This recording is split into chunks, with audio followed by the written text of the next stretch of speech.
Hello friends, good evening. Study 91 परिवार में एक बार फिर से आपका स्वागत।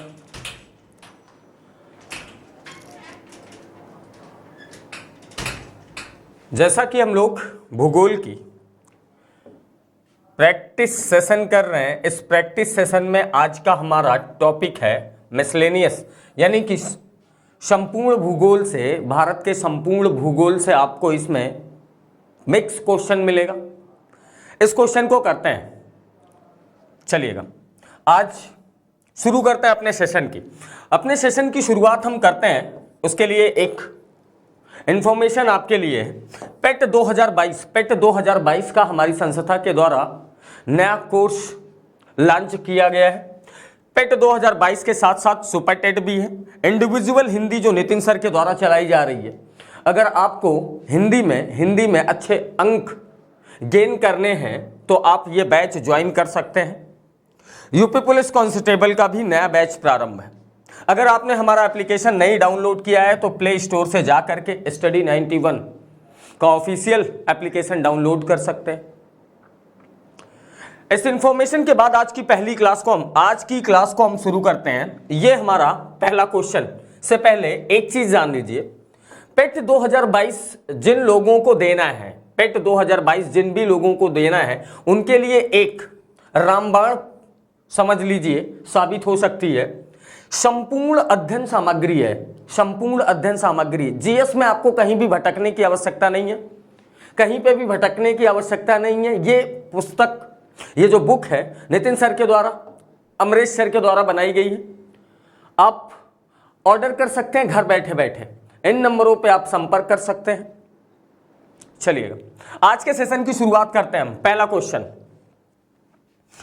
क्वेश्चन हमारा यह है कि कत्था बनाने वाली अनुसूचित जनजाति कौन सी है।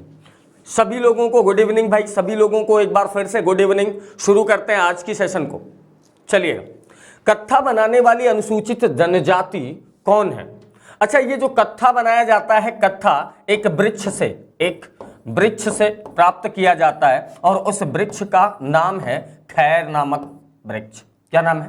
खैर नामक वृक्ष।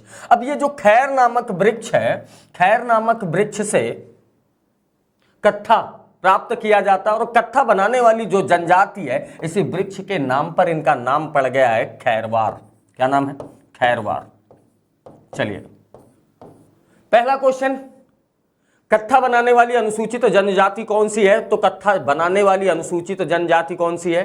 खैरवार है। कौन है? खैरवार। चलिए आगे चले, इस क्वेश्चन का आंसर करिएगा आप लोग। दूसरा क्वेश्चन, आज का हमारा दूसरा क्वेश्चन देखिए जरा तो। झूमिंग करते हैं भोटिया, खासी, सांथाल, टोडा। जल्दी करिएगा इस क्वेश्चन का आंसर। झूमिंग कौन लोग करते हैं? देखिए, झूमिंग एक्चुअली करी जाती है गारो, खासी और जैंतिया। गारो, खासी और जैंतिया वाला जो रेंज है, गारो, खासी और जैंतिया, गारो, खासी और जैंतिया का जो क्षेत्र है, उस क्षेत्र में झूमिंग करी जाती है। किसके द्वारा की जाती है? वो की जाती है यहां के जनजातियों के द्वारा, खासी के द्वारा। किसके द्वारा? खासी के द्वारा। तो आंसर हमारा क्या हो गया? झूमिंग किसके द्वारा की जाती है? खासी के द्वारा की जाती है। चलिए, और मुख्य रूप से ये जो झूमिंग की जाती है, ये कहां की जाती है? मेघालय में। कहां? अगर कभी आपसे स्टेट पूछ दिया तो आपका आंसर क्या होगा? मेघालय। अच्छा, एक बात और, मेघालय की अगर हम बात करें तो मेघालय को 7 सिस्टर के स्टेट में शामिल किया जाता है। 7 सिस्टर के स्टेट में शामिल किया जाता है। अच्छा, अब एक बात और आप लोग बताइए, 7 सिस्टर के स्टेट में ये मेघालय जो शामिल किया जा रहा है, 7 सिस्टर में 7 सिस्टर स्टेट का नाम बता दीजिए। 7 सिस्टर स्टेट का नाम बता दीजिए। एक क्वेश्चन ये बता दीजिए कि क्या सिक्किम 7 सिस्टर स्टेट का भाग है? 7 सिस्टर स्टेट का भाग है। चलिए दूसरे क्वेश्चन पे, अगला क्वेश्चन हमारा आज का है, भारत का अनन्य आर्थिक क्षेत्र, भारत का अनन्य आर्थिक क्षेत्र विस्तारित है। भारत का अनन्य आर्थिक क्षेत्र, अनन्य आर्थिक क्षेत्र का मतलब है EEZ, EEZ, exclusive economic zone, EEZ, यानी कि समुद्री क्षेत्र है, एक समुद्री क्षेत्र है। कौन सा क्षेत्र है? समुद्री क्षेत्र है। इस क्षेत्र में जहां भारत को कुछ लिमिटेड अधिकार होते हैं कि उस समुद्री क्षेत्र के आर्थिक संसाधनों का दोहन कर सकते हैं, वहां पे टैक्स लगा सकते हैं, सफाई संबंधित सभी कार्य कर सकते हैं। उस क्षेत्र का विस्तार कितना है? तो भारत के ईईजेड अनन्य आर्थिक क्षेत्र का विस्तार है लगभग 2.02 मिलियन वर्ग किलोमीटर, 2.02 मिलियन वर्ग किलोमीटर। बहुत बढ़िया। कुछ लोगों के आंसर, इसके आंसर जल्दी से कर दीजिएगा आप लोग। इसका आंसर है 2.02 मिलियन वर्ग किलोमीटर। चलिए आगे चलते हैं। आज का हमारा अगला क्वेश्चन देखिए, निम्नलिखित में से कौन सा द्वीप भारत और श्रीलंका के मध्य स्थित है? इस क्वेश्चन का आंसर सभी लोग करेंगे। क्वेश्चन ये बोल रहा है कि भारत और श्रीलंका के बीच, भारत और श्रीलंका के बीच कौन सा द्वीप स्थित है? मध्य। एलिफेंटा द्वीप, न्यूमूर द्वीप, रामेश्वरम, लक्षद्वीप। लक्षद्वीप के बारे में एक खास बात जान लीजिए। लक्षद्वीप भारत का एकमात्र ऐसा द्वीप है, एक ऐसा द्वीप समूह है जो कोरल रीफ से बना हुआ है। किससे बना हुआ है? कोरल रीफ से बना हुआ। अब ये कोरल रीफ क्या होती है? कोरल रीफ एक समुद्री जीव होता है, एक समुद्री जीव होता है। ये जो समुद्री जीव है, इसके ऊपर, इसके शरीर के ऊपर कैल्शियम कार्बोनेट की एक परत पाई जाती है, कैल्शियम कार्बोनेट का एक खोल पाई जाती है। और ये जीव जैसे अगर ये जीव ऐसे उत्पन्न हो गए तो कुछ समय के बाद जब ये मरते हैं तो इनके ऊपर की पाई जाने वाली कैल्शियम कार्बोनेट दूसरे जीवों के कैल्शियम कार्बोनेट के ऊपर जमा हो जाती, और ये जल की उपस्थिति में सभी एक दूसरे से क्या हो जाती हैं? मिल जाती हैं। और ये प्रक्रिया अगर लंबे समय तक चलती रही तो एक चट्टान जैसी संरचना समुद्र तल में पाई जाती है, और इसी को हम कहते हैं मूंगा चट्टान। इसी को हम क्या बोलते हैं? मूंगा चट्टान। अच्छा, एक क्वेश्चन का आंसर सभी लोग करेंगे। एक क्वेश्चन का आंसर आप लोग करिएगा कि दुनिया की सबसे बड़ी मूंगा चट्टान कौन सी है? दुनिया की सबसे बड़ी मूंगा चट्टान से निर्मित पर्वत श्रृंखला कौन सी है और कहां है? दुनिया की सबसे लंबी मूंगा चट्टानों से बनी हुई पर्वत श्रृंखला कौन सी है और कहां है? इस क्वेश्चन का आंसर श्रीलंका और भारत के मध्य कौन है? श्रीलंका और भारत के मध्य में कौन है? रामेश्वरम है। कौन है? रामेश्वरम है। चलिए, अच्छा एक क्वेश्चन का आंसर, अच्छा कुछ लोगों के आंसर आ रहे हैं, दुनिया की सबसे लंबी जो पर्वत श्रृंखला है मूंगा चट्टानों से निर्मित है वह ग्रेट डिवाइडिंग रेंज है। कौन है? Great dividing range.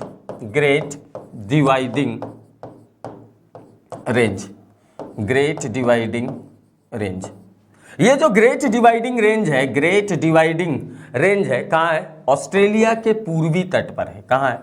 ऑस्ट्रेलिया के पूर्वी तट पर।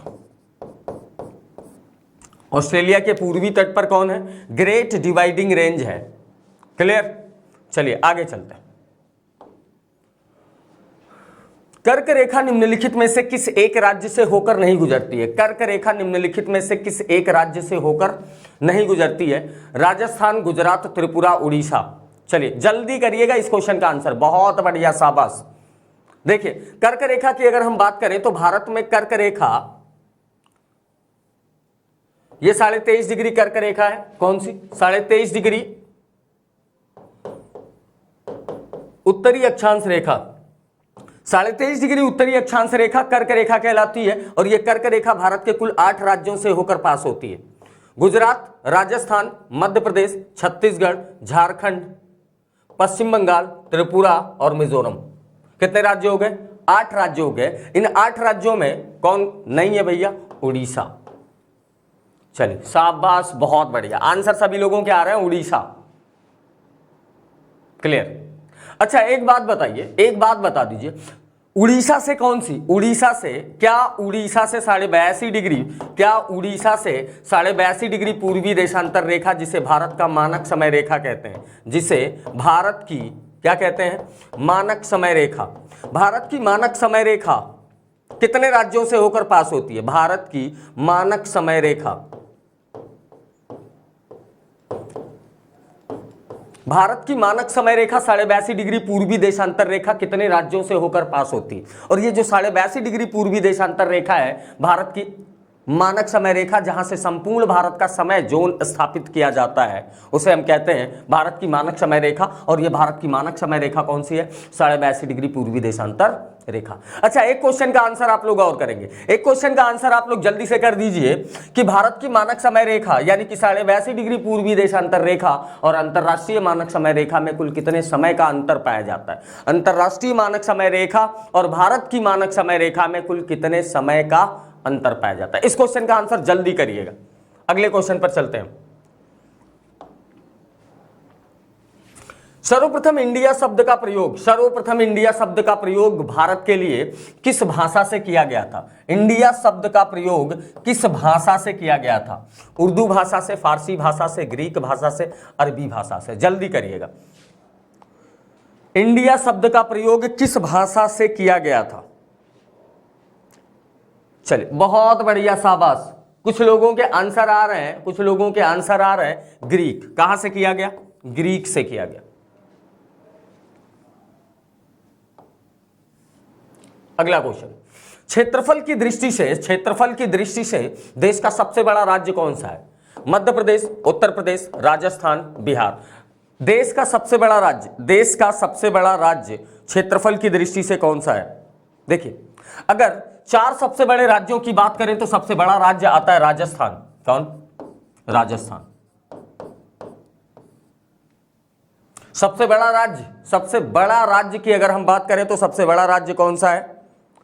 राजस्थान है। दूसरे नंबर का सबसे बड़ा राज्य अगर हम देखें तो मध्य प्रदेश है। राजस्थान, मध्य प्रदेश। तीसरा जो सबसे बड़ा राज्य है भारत का, महाराष्ट्र। ये क्षेत्रफल की दृष्टि से बात हो रही है। किसकी? क्षेत्रफल की दृष्टि से बात हो रही है। सबसे पहले नंबर पर कौन है? राजस्थान है।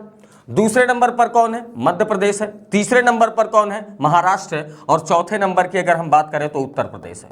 कौन है? उत्तर प्रदेश। चौथे नंबर का सबसे बड़ा राज्य कौन सा है? उत्तर प्रदेश। एक क्वेश्चन का आंसर आप लोग जल्दी से कर दीजिएगा कि पांचवा सबसे बड़ा राज्य कौन सा है? पांचवा सबसे बड़ा राज्य कौन सा है? भारत का पांचवा सबसे बड़ा राज्य कौन सा है? चलिए अगले क्वेश्चन पर। तो इस क्वेश्चन का आंसर क्या हो गया? सबसे बड़ा राज्य कौन सा है? मध्य प्रदेश। एक क्वेश्चन का आंसर आप लोग और करिएगा, एक क्वेश्चन का आंसर आप लोग और करिएगा कि क्षेत्रफल की दृष्टि से भारत का सबसे छोटा राज्य कौन सा? भारत का सबसे छोटा राज्य कौन सा? पहला क्वेश्चन तो यह है। दूसरा, जनसंख्या की दृष्टिकोण से कौन सा? जनसंख्या की दृष्टिकोण से भारत का सबसे छोटा राज्य कौन सा? जनसंख्या के दृष्टिकोण से भारत का सबसे छोटा राज्य कौन सा? जनसंख्या के दृष्टिकोण से अगर हम देखें तो उत्तर प्रदेश भारत का सबसे बड़ा राज्य है। उत्तर प्रदेश भारत का सबसे बड़ा राज्य है, लेकिन सबसे छोटा राज्य कौन सा है? कंफ्यूजन यहां 2 क्वेश्चन में होती है। बार बार ये क्वेश्चन गलत होता है, बार बार ये क्वेश्चन गलत होता है। पेट का पहला जो पेट का पेपर हुआ, पेट के पेपर में यही क्वेश्चन आया था कि क्षेत्रफल के दृष्टिकोण से भारत का सबसे छोटा राज्य कौन सा है? तो दिक्कत हमेशा 2 ऑप्शन में होती है, एक होती है सिक्किम और दूसरा होता है गोवा। इनमें से एक जनसंख्या के दृष्टिकोण से छोटा है और एक क्षेत्रफल के दृष्टिकोण से छोटा है। इस क्वेश्चन का आंसर आप लोग करेंगे जल्दी से। क्षेत्रफल की दृष्टिकोण से भारत का सबसे छोटा और जनसंख्या की दृष्टिकोण से भारत का सबसे छोटा राज्य बता दीजिए। चलते हैं अगले क्वेश्चन पे। मरकत द्वीप के नाम से प्रसिद्ध है कौन? लक्षद्वीप, अंडमान निकोबार द्वीप, दमन व द्वीप, न्यूमोर द्वीप। देखिए, लक्षद्वीप की अगर हम बात करें तो लक्षद्वीप एक प्रवाल चट्टान से बना हुआ, किससे? प्रवाल चट्टान से बना हुआ क्या है? द्वीप है। अंडमान निकोबार, बहुत बढ़िया, शाबाश। इस क्वेश्चन का आंसर आ रहा है अंडमान और निकोबार द्वीप समूह। अंडमान और निकोबार द्वीप समूह। अंडमान निकोबार द्वीप समूह को मरकत द्वीप के नाम से भी जानते हैं। किस नाम से? मरकत द्वीप के नाम से जानते हैं। अंडमान से एक क्वेश्चन याद आया, एक क्वेश्चन बताना आप लोग कि अंडमान निकोबार द्वीप समूह का, अंडमान निकोबार द्वीप समूह ऐसे अंडमान ऊपर की तरफ ऐसे अंडमान फैला हुआ है, उसके बाद ऐसे निकोबार फैला हुआ है। अंडमान और निकोबार के बीच में, अंडमान और निकोबार के बीच में एक जल संधि पाई जाती है। अंडमान और निकोबार के बीच में एक जल संधि पाई जाती है, उस जल संधि का नाम बता दीजिए। ऐसे एक जल संधि पाई जाती है अंडमान और निकोबार के बीच में। चलिए जल्दी करिए इस क्वेश्चन का आंसर। अंडमान और निकोबार के बीच में कौन सी जल संधि पाई जाती है? पहला क्वेश्चन। दूसरा क्वेश्चन ये है कि भारत का जो सबसे दक्षिणतम द्वीप है, भारत का जो सबसे दक्षिणतम द्वीप है, उसका नाम क्या है? उसका नाम क्या है? चलिए बहुत बढ़िया, शाबाश। अंडमान और निकोबार के बीच में, अंडमान और निकोबार के बीच में कौन सा चैनल है? 10 डिग्री चैनल है। कौन सा चैनल है? 10 डिग्री चैनल है। पहला क्वेश्चन। दूसरा क्वेश्चन ये था कि सबसे निचला जो अंडमान है, सबसे दक्षिणी अंडमान है, उस अंडमान का नाम क्या है? उस अंडमान निकोबार द्वीप समूह के द्वीप का नाम क्या है? जल्दी करिएगा, बहुत बढ़िया, शाबाश। इस द्वीप का नाम है ग्रेट निकोबार। क्या नाम है? ग्रेट निकोबार। ग्रेट निकोबार। अच्छा एक बात और समझ लीजिए, एक क्वेश्चन पूछा जाता है कि भारत का सबसे दूर दक्षिणतम दूरस्थ बिंदु कौन सा है? भारत का, संपूर्ण भारत का सबसे दक्षिणतम दूरस्थ बिंदु कौन सा है? सबसे दक्षिणतम दूरस्थ बिंदु का मतलब यह है कि सबसे दक्षिणी कौन सा द्वीप है? ग्रेट निकोबार। और ग्रेट निकोबार का जो सबसे दक्षिणतम बिंदु है, उस बिंदु को हम किस नाम से जानते हैं? और उस बिंदु को हम जानते हैं इंदिरा पॉइंट के नाम से। किस नाम से? इंदिरा पॉइंट के नाम से। क्लियर? इंदिरा पॉइंट। भारत का सबसे दक्षिणतम दूरस्थ बिंदु कौन सा है? इंदिरा पॉइंट है। भारत का सबसे दक्षिणतम द्वीप कौन सा है? ग्रेट निकोबार है। और अंडमान तथा निकोबार द्वीप समूह के बीच में कौन सा जल संधि है? 10 डिग्री चैनल है। क्लियर? एक क्वेश्चन का आंसर आप लोग और कर देंगे। एक क्वेश्चन का आंसर आप लोग कमेंट बॉक्स में आके करेंगे। डंकन पास, कौन सा पास? डंकन पास अंडमान द्वीप समूह में जो स्थित है, कहां स्थित है? अंडमान द्वीप समूह में स्थित है। किन द्वीपों के बीच में पाया जाता है? किन द्वीपों के बीच में पाया जाता है? Duncan pass. जल्दी करिएगा इस क्वेश्चन का आंसर। अगले क्वेश्चन पर चलते हैं। निम्नलिखित में से कौन सा भारतीय राज्य म्यांमार देश की सीमा पर स्थित नहीं है? कौन सा भारतीय राज्य म्यांमार देश की सीमा पर स्थित नहीं है? मणिपुर, अरुणाचल प्रदेश, नागालैंड, त्रिपुरा। मणिपुर, अरुणाचल प्रदेश, नागालैंड, त्रिपुरा। अच्छा त्रिपुरा की अगर हम बात करें तो त्रिपुरा तीन तरफ से बांग्लादेश से घिरा हुआ है। तीन तरफ से बांग्लादेश से घिरा हुआ है। यहां से एक क्वेश्चन पूछा जाता है कि भारत का वह कौन सा राज्य है, वह भारत का कौन सा राज्य जो तीन तरफ से अंतरराष्ट्रीय सीमा बनाता है? तो अंतरराष्ट्रीय सीमा कौन तीन तरफ से बनाता है? त्रिपुरा। और ये तीन तरफ से किससे घिरा हुआ है? बांग्लादेश से घिरा हुआ है। बांग्लादेश से घिरा हुआ है।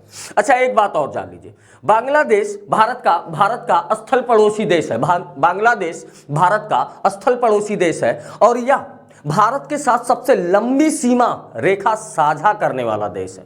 भारत के साथ सबसे लंबी सीमा साझा कौन करता है? बांग्लादेश करता है। और सबसे छोटी सीमा कौन साझा करता है? सबसे छोटी सीमा साझा करता है अफगानिस्तान। कौन? अफगानिस्तान। सबसे छोटी सीमा साझा करता है कौन? अफगानिस्तान। क्लियर? बात समझ में आ गई सभी लोगों को? तो इसका आंसर क्या है? त्रिपुरा। मणिपुर, अरुणाचल प्रदेश, नागालैंड। मणिपुर, अरुणाचल प्रदेश और नागालैंड ये तीनों म्यांमार से लगे हुए हैं। तीनों किससे लगे हुए हैं? म्यांमार से लगे हुए। चलिए बहुत बढ़िया, शाबाश, सभी लोगों का आंसर आया त्रिपुरा। एक क्वेश्चन का आंसर और करना। एक क्वेश्चन का आंसर ये करना कि भारत और बांग्लादेश के बीच में, भारत और बांग्लादेश के बीच में सीमा रेखा कौन निर्धारित करता है? भारत और बांग्लादेश के बीच में सीमा रेखा कौन निर्धारित करता है? जल्दी करिएगा। देखिए अगर हम भारत और बांग्लादेश, भारत और म्यांमार के बीच देखें, भारत और म्यांमार, इधर कौन है? म्यांमार। इधर कौन है? अरुणाचल प्रदेश है। कौन है? अरुणाचल प्रदेश। अच्छा अब एक बात समझिएगा, भारत और म्यांमार के बीच में एक पर्वत श्रृंखला है जो सीमा रेखा का निर्धारण करती है। इसी पर्वत श्रृंखला को हम कहते हैं अराकान योमा पर्वतमाला। क्या कहते हैं? अराकान योमा पर्वतमाला।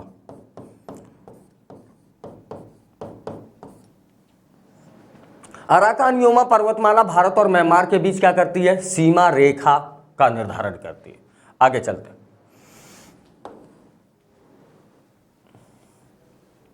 अगला क्वेश्चन, निम्नलिखित में से कौन भारत में ज्वालामुखी द्वीप है? कौन सा भारत का ज्वालामुखी द्वीप है? Little Andaman, little Nicobar, great Nicobar, Barren द्वीप। जल्दी बताइएगा कौन सा ज्वालामुखी द्वीप है? बैरन द्वीप एक ज्वालामुखी द्वीप है। कैसा है? बैरन द्वीप एक ज्वालामुखी द्वीप है, ज्वालामुखी द्वीप है। क्लियर? ये बैरन ज्वालामुखी, बैरन द्वीप ज्वालामुखी, बैरन द्वीप ज्वालामुखी भारत का एकमात्र सक्रिय ज्वालामुखी है। भारत का एकमात्र सक्रिय ज्वालामुखी, भारत का एकमात्र सक्रिय ज्वालामुखी।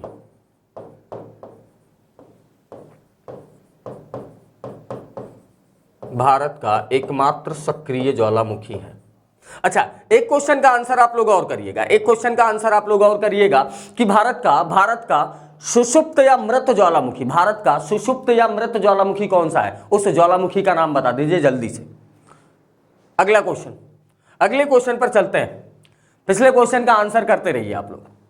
देश के पहले आपदा प्रबंधन प्रशिक्षण संस्थान की स्थापना कहां की गई?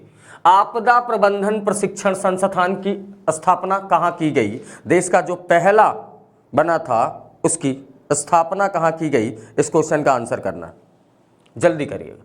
देखिए, भारत का पहला आपदा प्रबंधन प्रशिक्षण संस्थान की स्थापना कहां की गई थी? बहुत बढ़िया, शाबाश। कुछ लोगों का आंसर आ रहा है लातूर। कहां आ रहा है? लातूर। आंसर क्या है? लातूर। पहला जो प्रबंधन, पहला आपदा प्रबंधन प्रशिक्षण संस्थान की स्थापना की गई थी वो कहां की गई? लातूर में की गई थी। ठीक, चलिए आगे चलते हैं। और ये लातूर का है, नागपुर के निकट है। कहां है? नागपुर के निकट है। आगे चलते हैं। देखिए, UP police constable, UP police constable का बैच प्रारंभ हो गया है, नया बैच जिसमें आपको मिलेंगे 500 से ज्यादा रिकॉर्डेड वीडियो क्लास, 500 से ज्यादा रिकॉर्डेड वीडियो क्लास। और इसकी सबसे खास बात यह है कि चैप्टर वाइज टेस्ट आप दे सकते हैं। आपको स्टडी मटेरियल भी मिलेगा पीडीएफ के फॉर्म में। अगर आपने ज्वाइन नहीं किया है तो आप ज्वाइन कर सकते हैं अभी इन नंबरों पर संपर्क करके। पेट 2022 के लिए, पेट 2022 के लिए नया बैच हमारी संस्था के द्वारा लॉन्च किया गया है, जिसमें आपको एक विशेष सुविधा दी गई है। कूपन कोड का इस्तेमाल करके डिस्काउंट भी ले सकते हैं आप, पेट 91। चलिएगा अगले क्वेश्चन पर चलते हैं। हमारा अगला क्वेश्चन आज का क्या है?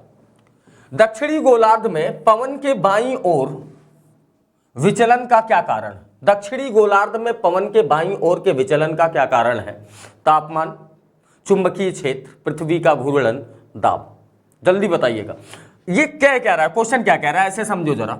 अगर ये जान लीजिए ये कौन है, ये ग्लोब है, पृथ्वी है, तो पृथ्वी पर कह ये रहा है कि बाईं दक्षिणी गोलार्ध में, कौन? दक्षिणी गोलार्ध में, दक्षिणी गोलार्ध में चलने वाली पौनें ऐसे सीधी ना चल करके ऐसे अपने बाईं ओर मुड़ जाती है। कैसे? ऐसे अपने बाईं ओर मुड़ जाती। इनके बाईं ओर मुड़ने का कारण क्या है? इनके बाईं ओर मुड़ने का कारण क्या है? तो इनके बाईं ओर मुड़ने का कारण होता है, इस बात को पहली बार बताया था फेरल ने। फेरल ने क्या बताया था? फेरल ने पहली बार यह बताया कि संपूर्ण धरातल पर चलने वाली स्थायी पौनें, संपूर्ण धरातल पर चलने वाली अस्थायी पौनें, उत्तरी गोलार्ध में चलने वाली पौनें अपने दाहिनी ओर मुड़ जाती हैं और दक्षिणी गोलार्ध की चलने वाली पौनें अपने बाईं ओर मुड़ जाती। और इस बात को पहली बार बताया था फेरल ने, इसीलिए इसको कहा जाता है फेरल का नियम। इसीलिए क्या बोला जाता है? फेरल का नियम। तो फेरल के नियम के कारण, फेरल के नियम के प्रभाव से या फेरल के नियम के कारण उत्तरी गोलार्ध की पौनें अपने बाईं ओर उत्तरी गोलार्ध की पौनें अपने दाहिने ओर मुड़ जाती हैं और दक्षिणी गोलार्ध की पौनें अपने बाईं ओर मुड़ जाती हैं। किस नियम के आधार पर? फेरल के नियम के आधार पर पहली बार उन्होंने बताया था। लेकिन सुनना ध्यान से, स्फेरल के बाद, फेरल के नियम देने के बाद एक ज्योग्राफर है जे कोरियोलिस। क्या नाम है? जे कोरियोलिस। जे कोरियोलिस ने पहली बार स्फेरल के नियम की साइंटिफिक व्याख्या करी, वैज्ञानिक दृष्टिकोण से इसका व्याख्या किया और यह बताया कि ये पौने ऐसा क्यों करती हैं, ऐसे क्यों मुड़ जाती हैं। एक बल उन्होंने बताया, और वो जो बल है वो बल उत्पन्न होता है पृथ्वी के घूर्णन के कारण। पृथ्वी के घूर्णन के कारण, पृथ्वी के घूर्णन के कारण जो सेंट्रीफ्यूगल फोर्स काम करता है, अपकेंद्रीय बल काम करता है। कौन सा बल? अपकेंद्रीय बल। ये अपकेंद्रीय बल, इसकी व्याख्या पहली बार किसने की? जे कोरियोलिस ने की। किसने किया?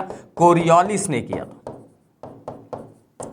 कोरियोलिस ने इस बल की व्याख्या की, इसीलिए ऐसा कहा जाता है कि उत्तरी गोलार्ध की चलने वाली पौने अपने दाहिनी ओर और दक्षिणी गोलार्ध की चलने वाली पौने अपने बाईं ओर मुड़ जाती हैं, जिसका कारण है कोरियोलिस बल। कौन सा बल? कोरियोलिस बल। अगर कोरियोलिस बल ऑप्शन में नहीं है और कभी ऑप्शन में ये आ गया फेरल का नियम, तो हमारा आंसर फेरल का नियम सही हो जाएगा।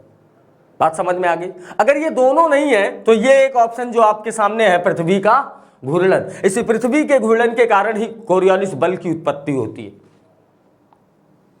बात समझ में आई? चलिए आगे चलते हैं। अगला क्वेश्चन, भारत को कितने भूकंपीय जोखिम अंचलों में विभाजित किया गया है? भारत को कुल कितने भूकंपीय जोखिम अंचलों में, संपूर्ण भारत को कुल 5 जोखिम अंचलों में बांटा गया था। Zone 1, zone 2, zone 3, zone 4, zone 5, zone 1, zone 2, zone 3, zone 5। अच्छा, 2010 में इसमें से एक जोन को खत्म कर दिया गया। जोन 1 को क्या कर दिया गया? समाप्त कर दिया गया। तो अभी वर्तमान समय में संपूर्ण भारत को कुल कितने जोखिम अंचल क्षेत्रों में बांटा गया है? तो 4 जोखिम अंचल क्षेत्रों में बांटा गया है। Zone 2, zone 3, zone 4, zone 5।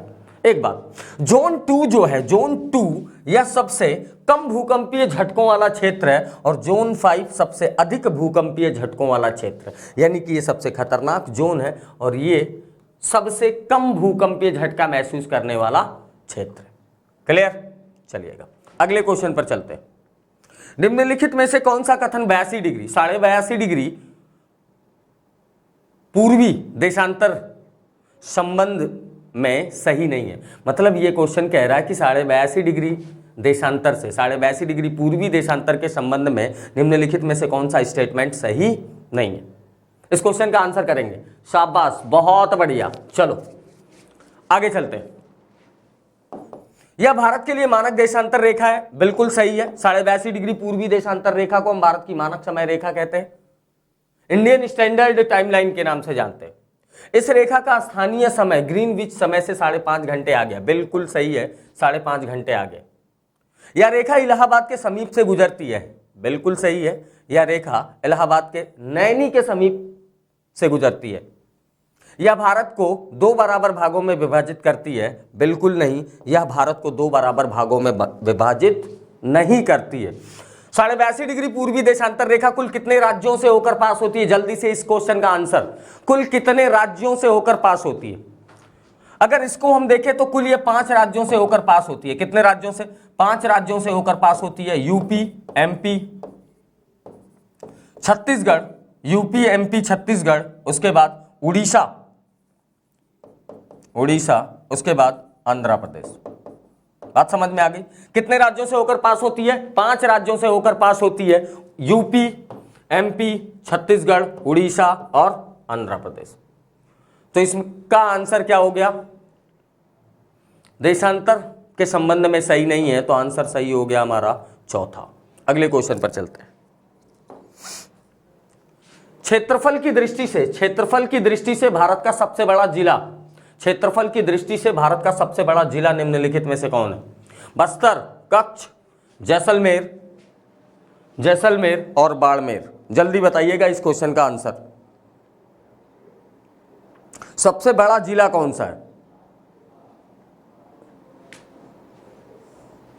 देखिए, क्षेत्रफल के दृष्टिकोण से अगर हम देखें तो सबसे बड़ा जिला कौन सा है? कच्छ है। और कच्छ कहां पर पाया जाता है? कच्छ कहां है? गुजरात में। कहां है भैया? गुजरात में। चलिए आगे चलते हैं। देखिए, अच्छा एक क्वेश्चन का आंसर कर दीजिएगा आप लोग। भारत का सबसे बड़ा गांव कौन सा है? भारत का सबसे बड़ा गांव कौन सा है? इस क्वेश्चन का आंसर सभी लोग करेंगे। भारत का सबसे बड़ा गांव कौन सा है? मैं कुछ चीजें इसके बारे में बता देता हूं। यह गांव उत्तर प्रदेश में है। यह गांव कहां है? उत्तर प्रदेश में है। और दूसरी बात, यह गाजीपुर में। कहां है? गाजीपुर में। गाजीपुर का एक गांव है जो भारत का सबसे बड़ा गांव है, जो भारत का सबसे बड़ा गांव है। उसका आंसर क्या है भैया? जल्दी से बता दीजिए उसका नाम। भारत का सबसे बड़ा जो गांव है गहमर। क्या नाम है इसका? गहमर। और ये गहमर कहां है? उत्तर प्रदेश, गाजीपुर में। क्लियर? आगे चले। आज का हमारा अगला क्वेश्चन, 9 डिग्री चैनल किन्हें अलग करती है? उत्तरी अंडमान और दक्षिणी अंडमान को, कार निकोबार और ग्रेट निकोबार को, लक्षद्वीप और मिनिकॉय को, लिटिल अंडमान और कार निकोबार को। इस क्वेश्चन का आंसर सभी लोग करेंगे जल्दी।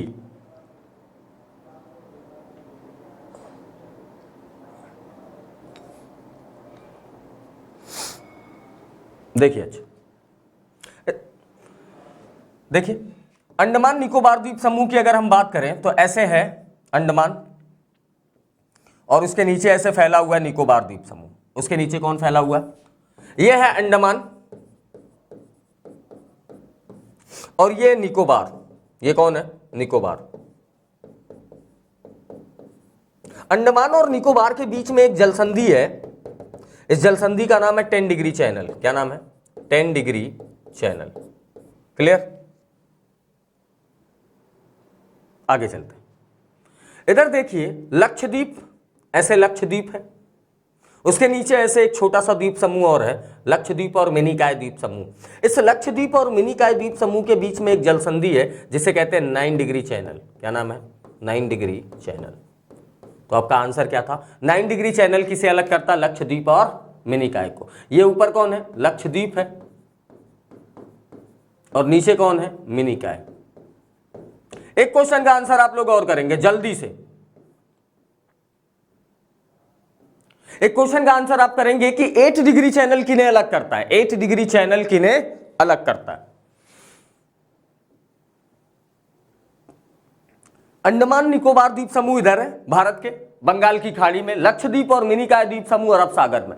अरब सागर में जो लक्षद्वीप और मिनिकॉय द्वीप समूह है, इसी लक्षद्वीप और मिनिकॉय द्वीप समूह के बीच के नीचे एशिया का सबसे छोटा देश है मालदीव। क्या नाम है इसका?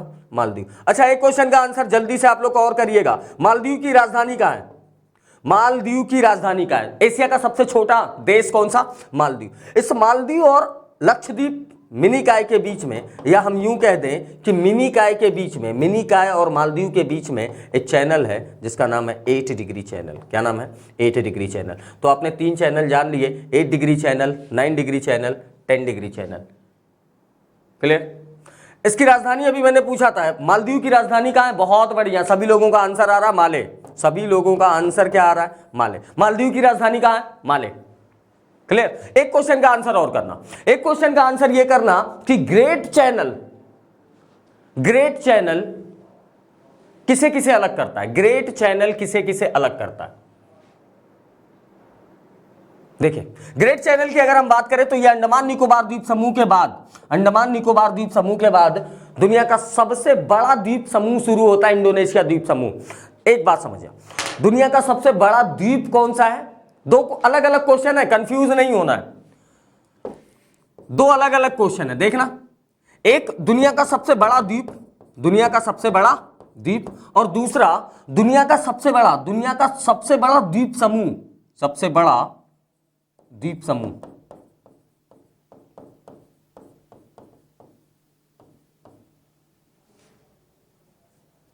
सबसे बड़ा द्वीप कौन सा है और सबसे बड़ा द्वीप समूह कौन सा है? सबसे बड़ा द्वीप जब पूछता है तो हमारा आंसर क्या होगा? हमारा आंसर होना चाहिए ग्रीनलैंड। क्या नाम है?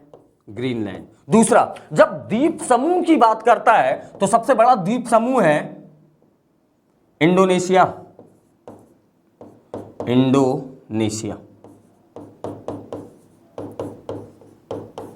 इंडोनेशिया द्वीप समूह दुनिया का सबसे बड़ा द्वीप समूह है। इस द्वीप समूह में अगर हम बात करें तो लगभग 11,000 द्वीप हैं। लगभग 10 से 11 हजार द्वीप है, और इस 10 से 11 हजार द्वीपों में 6,000 द्वीपों पर तो जनसंख्या थोड़ी बहुत वास करती है, 5,000 द्वीप तो ऐसे खाली पड़े जिस पर कोई जनसंख्या निवास करती ही नहीं। तो सबसे बड़ा द्वीप कौन सा है? ग्रीनलैंड। और सबसे बड़ा द्वीप समूह कौन सा है? इंडोनेशिया। क्लियर? इसी इंडोनेशिया द्वीप समूह और अंडमान निकोबार द्वीप समूह के बीच में एक जलसंधि पाई जाती है जिसे हम कहते हैं ग्रेट चैनल। एक क्वेश्चन का आंसर आप लोग करेंगे। इंडोनेशिया द्वीप समूह का सबसे बड़ा द्वीप कौन सा है? इंडोनेशिया द्वीप समूह का सबसे बड़ा द्वीप कौन सा है? दो क्वेश्चन आपको करने हैं। पहला, इंडोनेशिया द्वीप समूह का सबसे बड़ा द्वीप कौन सा है, और दूसरा क्वेश्चन यह है कि इंडोनेशिया की राजधानी जकार्ता इंडोनेशिया के किस द्वीप पर है? यह बार बार क्वेश्चन पूछा जाता है। इंडोनेशिया की राजधानी जकार्ता इंडोनेशिया के किस द्वीप पर है, और इंडोनेशिया का सबसे बड़ा द्वीप कौन सा है? चलिए आगे चलते हैं। अगला क्वेश्चन हमारा है, निम्नलिखित में से किस तट से भारत का औसत समुद्र तल नापा जाता है? निम्नलिखित में से किस तट से भारत का औसत समुद्र तल नापा जाता है? मुंबई, चेन्नई, कोचीन, विशाखापट्टनम। तो किससे मापा जाता है? चेन्नई। बहुत बढ़िया, सभी लोगों का आंसर आ गया, चेन्नई। समुद्र तट तल कहां से मापा जाता है? चेन्नई से मापा जाता है। आगे चलते हैं। सूची 1 को सूची 2 से सुमेलित करना है। एक तरफ जनजाति दे रखी है, और एक तरफ राज्य दे रखे हैं। इनका आंसर करना है आप लोगों को। देखिएगा, बिरहोर जनजाति कहां की है भैया? बिरहोर जनजाति झारखंड की है। भूटिया जनजाति कहां की है? भूटिया जनजाति सिक्किम की है। और टोडा जनजाति कहां की है? तमिलनाडु की है। और सेंटिनेलीज जनजाति कहां की है? अंडमान और निकोबार द्वीप समूह की है। तो आंसर क्या हो गया आपका? 4 3 2 1। 4 3 2 1। बहुत बढ़िया, शाबाश। 4 3 2 1 वालों का आंसर सही है। 4 3 2 1। आगे चलते हैं। भारत का सुदूरस्थ दक्षिणी बिंदु कन्याकुमारी, रामेश्वरम, इंदिरा पॉइंट कैलिमर। जल्दी बताइएगा, भारत का सुदूरस्थ दक्षिणी बिंदु कौन सा है?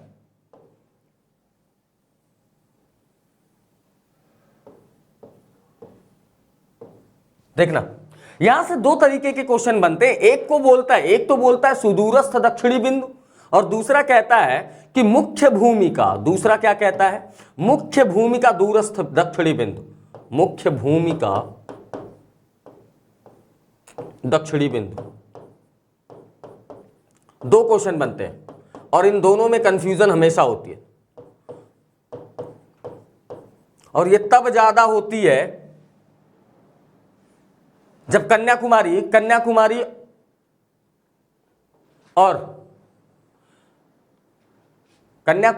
और इंदिरा पॉइंट दोनों एक ही ऑप्शन में आ जाए, ऑप्शन में, तब दिक्कत होती है। तो ध्यान से समझना, ये जो भारत का मैप आप प्रायद्वीपीय भारत देख रहे हैं, इसके ऊपर उत्तर भारत, ये संपूर्ण भारत का जो मैप आप देखते हैं, इसको हम कहते हैं भारत की मुख्य भूमि। और भारत की मुख्य भूमि का जो दक्षिणतम बिंदु है वो कहाँ है? वो यहाँ है। और इस दक्षिणतम बिंदु को हम कहते हैं कन्याकुमारी।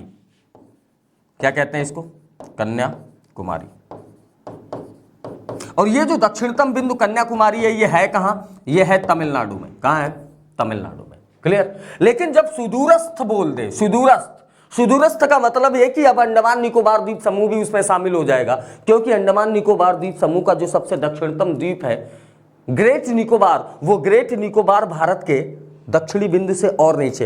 ये जो भारत का दक्षिणतम बिंदु है, यहां से 8 डिग्री 4 मिनट जाती है। कौन जाती है? 8 डिग्री 4 मिनट उत्तरी अक्षांश जाती है। और इस ग्रेट निकोबार से 6 डिग्री 4 मिनट जाती है। कौन जाती है? 6 डिग्री 4 मिनट उत्तरी अक्षांश रेखा जाती है। ये 6 डिग्री 4 मिनट उत्तरी अक्षांश रेखा जिस बिंदु पर ग्रेट निकोबार को टच करती है, वह भारत का सुदूरस्थ दक्षिणी बिंदु है। और वह सुदूरस्थ दक्षिणी बिंदु किस नाम से जाना जाता है? इसे ही हम कहते हैं इंदिरा पॉइंट। इसे ही हम क्या कहते हैं? इंदिरा पॉइंट। कहानी समझ में आ गई। तो सुदूरस्थ दक्षिणी बिंदु कौन सा है? इंदिरा पॉइंट। और मुख्य भूमि का दक्षिणतम बिंदु कौन सा है? कन्याकुमारी। अगले क्वेश्चन पर चलते हैं। इसका आंसर क्या हो गया? इंदिरा पॉइंट। भारत निम्नलिखित में से किस गोलार्ध में स्थित है? भारत निम्नलिखित में से किस गोलार्ध में स्थित है? उत्तरी, पूर्वी, दक्षिणी और पूर्वी, उत्तरी और पश्चिमी, उत्तरी और दक्षिणी। देखिएगा, ऐसे देख ले। ये भारत की वर्ल्ड वाइड या ग्लोब पर स्थिति कहां है? यहां है कुछ। तो ये 0 डिग्री, 0 डिग्री के ऊपर का जो क्षेत्र है उसे हम कहते हैं उत्तरी गोलार्ध, नीचे वाले को कहते हैं दक्षिणी गोलार्ध। तो अक्षांशीय दृष्टिकोण से देखें तो कहां हो गया? उत्तर में हो गया। कहां हो गया? उत्तर में हो गया। यहां 0 डिग्री देशांतर है, 0 डिग्री देशांतर, और 0 डिग्री देशांतर के पूर्वी हिस्से को हम कहते हैं पूर्वी गोलार्ध और पश्चिमी हिस्से को कहते हैं पश्चिमी गोलार्ध। तो भारत कहां है? पूर्वी गोलार्ध में। कहां है? पूर्वी गोलार्ध में। तो अगर अक्षांश और देशांतर दोनों को मिला दिया जाए तो भारत उत्तर और पूर्वी गोलार्ध का देश है, नॉर्थ ईस्ट हेमिस्फेयर का देश है। कौन सा? नॉर्थ ईस्ट हेमिस्फेयर का देश है। चलिए आगे चलते हैं। अधिकतम राज्यों के साथ सीमा स्पर्श करने वाला राज्य का नाम क्या है? अधिकतम राज्यों के साथ सीमा स्पर्श करने वाला राज्य, सबसे ज्यादा राज्यों से किसकी सीमा लगती है? इस क्वेश्चन का आंसर करना है, जल्दी बताइएगा।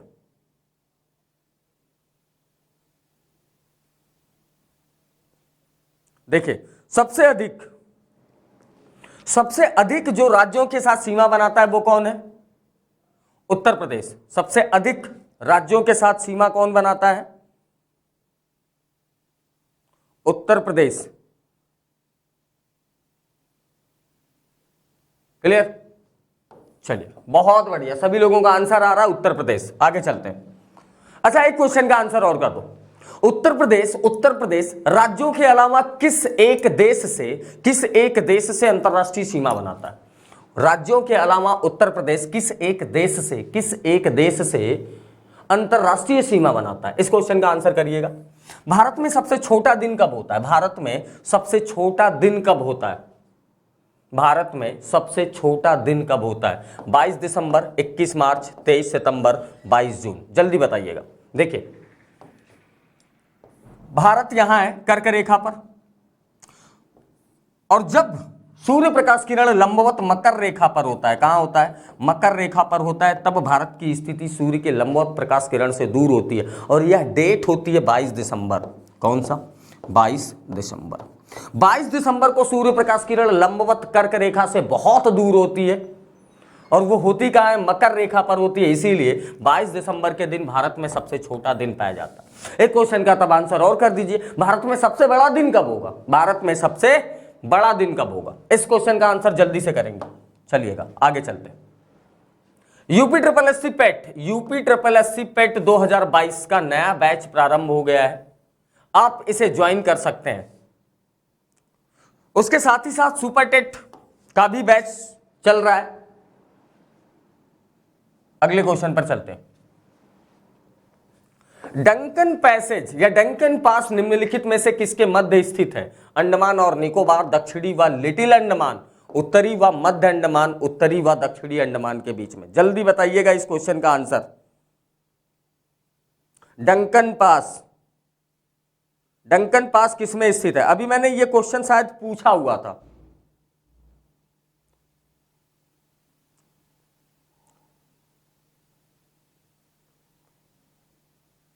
देखिएगा,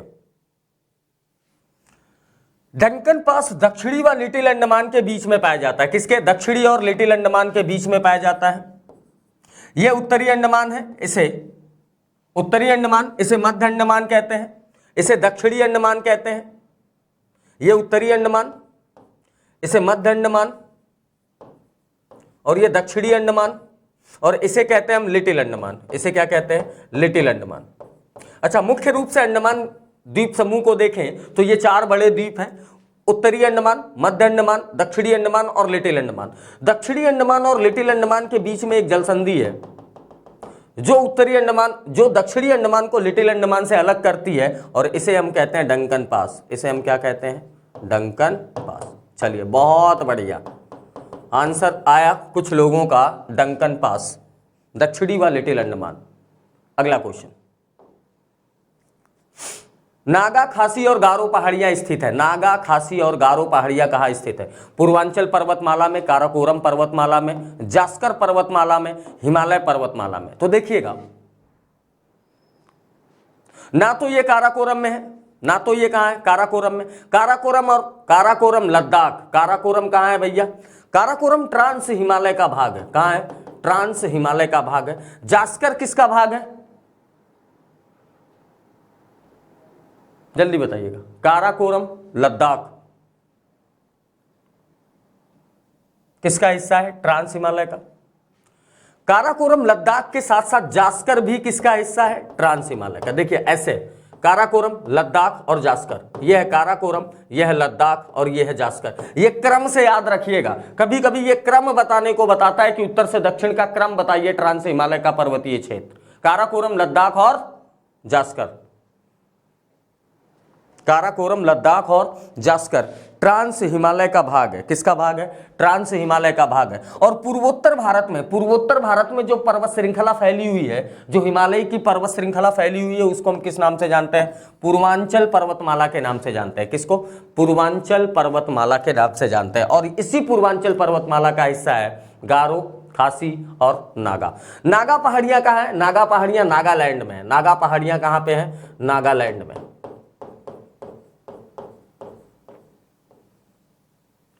खासी और गारो कहाँ है? ये दोनों मेघालय में। कहाँ है? मेघालय में। क्लियर? आगे चलते। इसे ये जो खासी पर्वतमाला पाई जाएगी, इस पहाड़ियों के बीच में, इन पहाड़ियों के ऊपर खासी नाम की जनजातियां रहती। और ये जो खासी नाम की जनजातियां हैं, खासी नाम की जनजातियां झूमिंग करती हैं। क्या करती हैं? झूमिंग करती हैं। झूम कृषि करती हैं। झूमिंग किसके द्वारा किया जाता है? खासी जनजातियों के द्वारा किया जाता है। और खासी जनजातियां कहां पाई जाती हैं? खासी पहाड़ियों पर पाई जाती हैं। कहां पाई जाती हैं? खासी पहाड़ियों पर पाई जाती हैं। अगला क्वेश्चन, मैकाल पर्वतमाला किस राज्य में स्थित है? मैकाल पर्वतमाला किस राज्य में स्थित है? इस क्वेश्चन का आंसर जल्दी से करेंगे।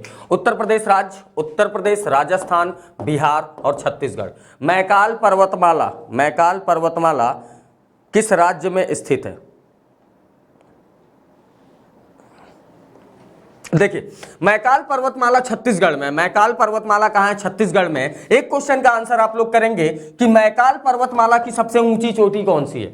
मैकाल पर्वतमाला की सबसे ऊंची चोटी कौन सी है? जल्दी बताइएगा। मैकाल पर्वतमाला की सबसे ऊंची चोटी है अमरकंटक। बहुत बढ़िया, शाबाश। क्या नाम है? अमरकंटक। अमरकंटक मैकाल पर्वत श्रृंखला की सबसे ऊंची चोटी है अमरकंटक। और इस अमरकंटक से निकलने वाली नदियां कौन कौन सी, प्रमुख नदियां कौन सी है? जल्दी बता दीजिए। इस से निकलने वाली 3 प्रमुख नदियों का नाम बता दीजिए। इनसे निकलने वाली 3 प्रमुख नदियां कौन सी है? नर्मदा नदी। कौन सी नदी? नर्मदा नदी। सोन नदी, नर्मदा नदी, सोन नदी। और उसके बाद जो तीसरी सबसे प्रमुख नदी है उसका नाम क्या है? महानदी। कौन सी? महानदी।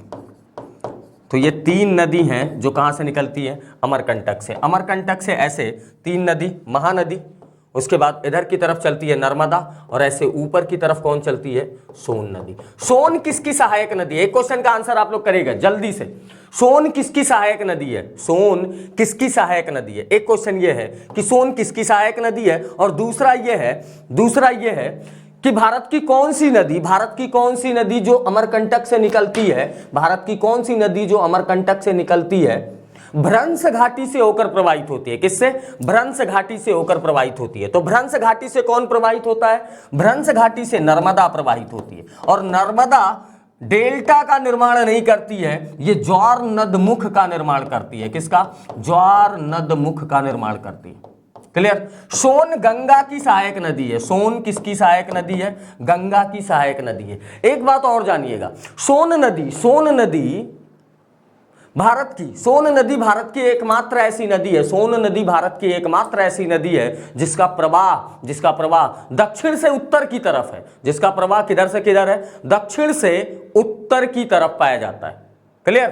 एक क्वेश्चन का आंसर आप लोग कर दीजिएगा, एक क्वेश्चन का आंसर आप लोग कर देगा। उत्तर भारत की एक ऐसी नदी का नाम बताइए, उत्तर भारत की एक ऐसी नदी का नाम बताइए जिसका उद्गम स्थान मैदानी क्षेत्र है, जिसका उद्गम क्षेत्र मैदानी क्षेत्र है। इस क्वेश्चन का आंसर जल्दी से, चलिए बहुत बढ़िया, शाबाश। आज की क्लास में बस इतना ही। आज का क्लास का ये अंतिम क्वेश्चन था। कल फिर मिलेंगे इसी समय पर 5 बजे से 6 बजे तक, 5 बजे से 6 बजे तक लाइव आपके साथ, एक मजेदार और एक तगड़ा प्रैक्टिस सेशन के साथ। आज के लिए बस इतना ही। जय हिंद।